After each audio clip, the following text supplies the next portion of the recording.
What's up, guys? This is Izzy from PowerliftingToWin.com.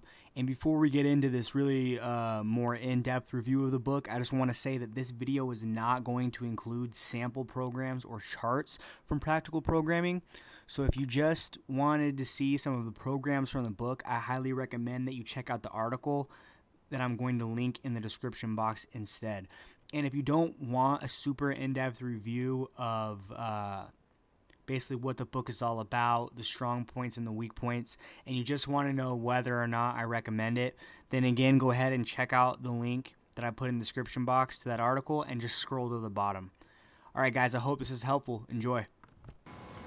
Hey, what's up everybody? This is Izzy from PowerliftingToWin.com, and today I'm doing a book review of Practical Programming for Strength Training, 3rd edition by Mark Rippetoe. You can kind of see the gray cover and the aesthetics of the book here. So I'm really only going to touch on the relevance of this book for powerlifting. Because you have to understand, I mean, it's even in the title, for strength training. Strength training encompasses a whole lot more than powerlifting. It encompasses Olympic weightlifting, strongman, throwing, general athletics, MMA, and really all that stuff is in here. So if you're interested as an MMA guy, CrossFitter, strongman, whatever, this is in there, but I'm not going to be talking about it. So the first thing I wanted to cover is what makes the 3rd edition different than the 2nd edition. But first, I'm going to talk about what isn't different. And that is, in all of the editions of Practical Programming, the first 5 chapters, at least in this book, other books, the chapters will be different, are all about exercise science and the physiology behind exercise science. So what certain rep ranges do, how you actually get stronger in terms of building muscle mass, neural adaptation, things like that. What metabolic pathways are accessed due to different types of exercise. How recovery actually works in terms of sleep, hormonal responses, things like that. That's what's covered in the first 5 chapters. Now, none of it is covered in the same depth that you might find in a physiology textbook. So if that's intimidating to you, this is actually a great way to get that information in an easy to digest format. Now, by no means am I saying that it lacks scientific rigor. I'm just saying that, when neural adaptation is a bracket in your exercise physiology book, it's not going. You're not going to have to read 100 pages of what a sarcomere is and how the different muscle fibers interact and contract and do all these different things. It's a basic primer for exercise science and physiology.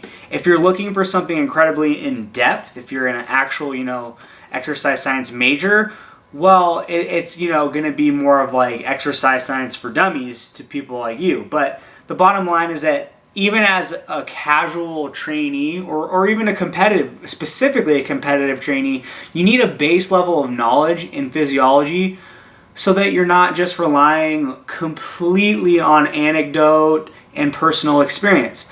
More often than not, if you know why something is working, you're going to be able to tweak it and make it work even better, or you're going to figure out why it stops working once it eventually does stop working.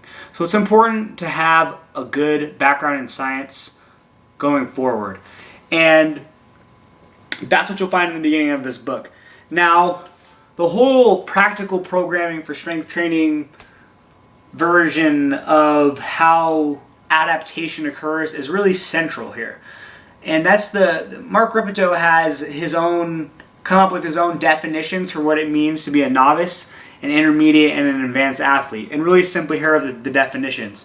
A novice is an athlete that can do a workout, recover from that workout, and get stronger from that workout in time for his next workout. So it's basically he's going through the whole entire, what's called the general adaptation syndrome. He's going through the whole process in one workout. And here's how it works. You have a stressor, which is the weights. Then you have recovery, which in this case is going to be, the sleep and the food you eat in between the training sessions.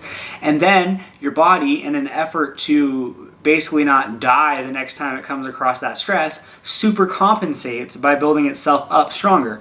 And that's how you accumulate muscle and strength over the years, is that each time you do a workout, if you're using more weight, more volume, or you're just changing some parameter to make it harder in some way, then you're increasing the stress and you're forcing your body to adapt to an increased stress level. And the higher that stress level goes, the more significant the adaptation is. Well, one of the founding principles of the Starting Strength brand, and what's really talked about quite a bit in practical programming, is that there is a specific rate of adaptation that applies to different populations based on their training advancement. And that's just a really complicated way of saying, if you're new to the sport, you're going to adapt faster than somebody who's been doing it for a long time. And that isn't necessarily in terms of training age, because here's the thing, if you've been doing crappy splits from bodybuilding magazines for 10 years, you might be a novice. You might be capable of doing a novice program where every single workout you add weight for a little bit. It's possible, and it's also possible that there are some very competitive powerlifters who could benefit from a novice program. But more likely, that's not going to be the case. Now, the next distinction up from a novice is an intermediate, and here's what an intermediate trainee is. An intermediate trainee can go through the stress, recovery, adaptation cycle inside of 1 week. And the reason why that's an important distinction versus a novice is because it requires a different type of program. He can't simply do the same workout every week and expect to make he can't do the same workout each time that he lifts during the week, right? His program has to be organized in such a way that the beginning of the week is different from the end of the week, whereas the novice can literally do the same thing every time and get better. Now, it's an important distinction too, because most of the commonly available programs on the internet or in books are actually for advanced lifters who cannot progress on a weekly rate anymore. And if you take an intermediate lifter who's capable of setting a PR at the end of every week, and you give him a 12-week peaking cycle or something that adds 30 pounds to his lifts at the end of the cycle, it's just a waste of his time. It's a waste of 3 months. He's not going to get the gains that he should be getting in terms of muscle or strength. And realistically, we're all putting in a lot of effort to get stronger, so you want to get the most results that you can get from that effort. And with an intermediate trainee, the best way for that to happen is with a program that calls for weekly increases in the weight. And the definition of an advanced trainee then is somebody who requires monthly periodizations or longer. So it's someone who can only set a PR, after a 4-week block or something, or even longer, like a traditional 12 to 16 week powerlifting peaking cycle. The ironic thing is that the vast majority of trainees are novices or intermediates. They're not advanced powerlifters. And yet the vast majority of powerlifting programs come from advanced powerlifters because everybody wants to know what the top guy is doing. Well, the problem is that what is optimal for an advanced athlete is not necessarily optimal for a novice athlete. So you can't simply just copy what the top guys are doing. It's going to be A, either too much, or B, just too slow for where you're at, and C, usually both. So that type of stuff is really covered in detail in practical programming, the whole theory behind training. And it's done in such a way that really anyone with a basic modicum of intelligence can understand it. And I'm not just saying that. Anybody can read this book and come away with a good understanding of how to program. Now, the thing that really separates the third edition from the second edition or first edition is just the massive amount of program examples that are included. So I'm just going to read off of the back here because it has some of the numbers. So yeah, the novice chapter now has 3 different approaches to getting stuck and unstuck. Whereas normally, the standard starting strength novice program response is, you just reset your weights 10% and then you build back up. Well, now there's 3 different approaches that are detailed. One includes going up to a single top set and then using back offs. Another one includes dropping to 3x3. And there's one more in there that I'll let you guys check out when you get the book. And with the intermediate chapter, there's 18 programs with 11 different examples. And a lot of these use real trainees with real numbers. And there's so many different models in the intermediate chapter, I just literally cannot cover any of it in great depth without making like an hour-long video. So what I will say is this, specifically for us powerlifters, there are a variety of models presented. The traditional There's a traditional 3-day Texas method, but it's now broken into 2 phases. Phase 1 for the early intermediate trainee, and phase 2 for the trainee who's already run that Texas method and is starting to get stuck. So you can see that just like there's a ton of options now for the novice to get unstuck, there's a ton of option for the intermediate training to get unstuck in the Texas method as well. There's 4-day splits that are covered. It shows you how to incorporate more assistance exercise for physique purposes, if that's what you're trying to do for your, and combine with your competitive lifting. There's competitive meet tapers in there, even for intermediate, so it shows you how to taper for a meet without having to design, a 16-week cycle or something that's inappropriate for an intermediate lifter. And what most of you guys are really going to like is that it shows you a full progression from moving from the Texas method into the full West Side barbell method.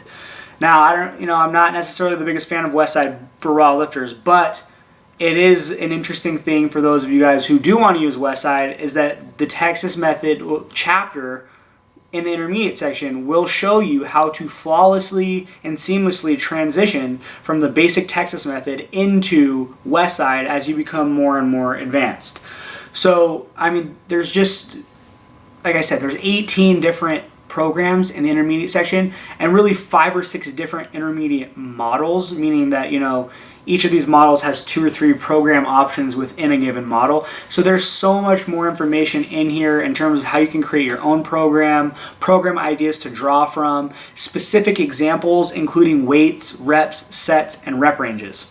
Now, the advanced chapter is almost as improved as the intermediate chapter, and there's 9 different programs in there with, again, like another 5 models, and they range everything from traditional linear Western periodization, which is just kind of like what the stuff that Ed Cohn used to do, where he would work up to sets of you do a couple weeks of sets of 8, couple weeks of sets of 5, couple weeks of sets of 3, couple weeks of doubles, and then peak for the meet. There's some traditional block periodization in there with accumulation, transition, and intensification periods. There's a 14-week program with exactly that, presented by Matt Reynolds of Strong Gym, that incorporates a lot of the ideas from Yuri Verkhoshansky and Anatoly Bondarchuk. So if you're more interested in the classical Russian periodization, that stuff is in there in the advanced section as well. There's also more beginner advanced material where there's something called the 2 steps forward, 1 step back model, which is a 4-week monthly periodization where you're setting PRs at the end of every month rather than on like a 12 to 16 week peak cycle for powerlifting meet. And I really think that program is great because it bridges, between the Texas method and advanced method so smoothly. Because instead of going straight from PRing once a week to like once every 3 months, you're going from PRing once a week to once a month, which is, a more logical transition, especially considering that the training advancement is a continuum and not some black and white line where you go straight from intermediate to advanced. You move slowly along a continuum. Overall, as far as my recommendations of whether or not you should get the book, if you're an intermediate or novice trainee who designs your own programs, or you copy cookie cutter programs off of the internet, you need to get this book to increase your level of programming knowledge so that you can just do a better job of it. Because any program that you're copying off the internet, no matter who it's from, is not personalized to your situation, to your recovery ability, to your training history. And until you learn to do this for yourself, your results will never be optimal. You have to learn how to do it.